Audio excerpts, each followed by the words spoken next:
Now, if I didn't know any better, I'd say she looks ready for a fight. Hello, my friends, and welcome to the video. Today, we're finally going to be caught up on the month OCs project that I've been falling behind on ever since midsummer. Today, we're working with Litha, my July OC. Now, Litha's colors, based on July's birth flower, well, the birth flower is larkspur, and larkspur comes in all kinds of different colors, but most notably, for a July birthday, it comes in red, white, and blue. So obviously, those became her colors, and so we're going to be doing her up in this style. It's going to be kind of a pop art coloration, very dynamic pose, stylized look. I mentioned in the last video that I had a little bit of trouble with my first crack at this. Sometimes doing the shading and the line layer really works to make it striking and kind of a chiaroscuro look. This time when I tried it, it just made the whole thing look dark. The dark light contrast wasn't there, it was just too dark to make out any details. So, second crack at this one, and I'm really happy with the way this one's actually turning out.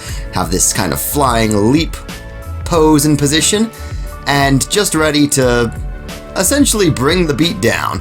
Very much the American attitude towards martial arts, I'd say, in this character. And really, I think that works for the monk. I feel like the monk just started off as kind of the kung fu movie, wushu monk kind of attitude towards things, and it very quickly, because it was really the only viable unarmed option, kind of became the bucket you drop every unarmed character archetype into. You want to make a bar brawler in D&D? You make a monk. You want to make a martial artist in D&D? You make a monk. You want to make kind of a pit fighter barbarian who's used to like a boxing fisticuffs kind of style of pit fighting for the crowds? You make a monk. I've done several of these. I've also used it as like the quarterstaff variant, because I really liked the way that Ivanhoe portrayed Friar Tuck.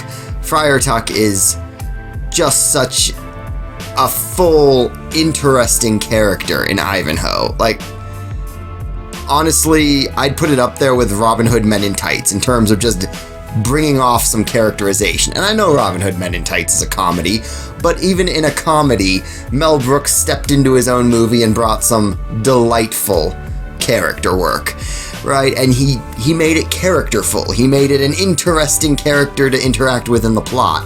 And I feel like Ivanhoe, while a more serious story, did something similar and kind of let him be a little bit of the comic relief as just this drunken brawler of a priest who can kind of just find churchy words to hand wave away the way that he is absolutely not being the kind of character everyone expects a priest to be.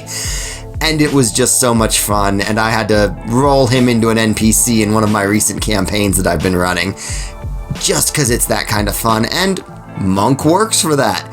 Monk is a fantastic catch-all despite its very specific and not Lord of the Rings inspired original inspirations.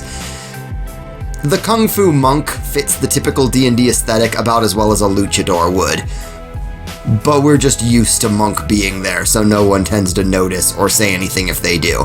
But anyway, all of that said, she's ready to bring the beat down. Here is Litha as a human monk, ready to step into a D&D campaign. We are caught up. Whoop whoop! And I will see you guys next time. Thank you for watching.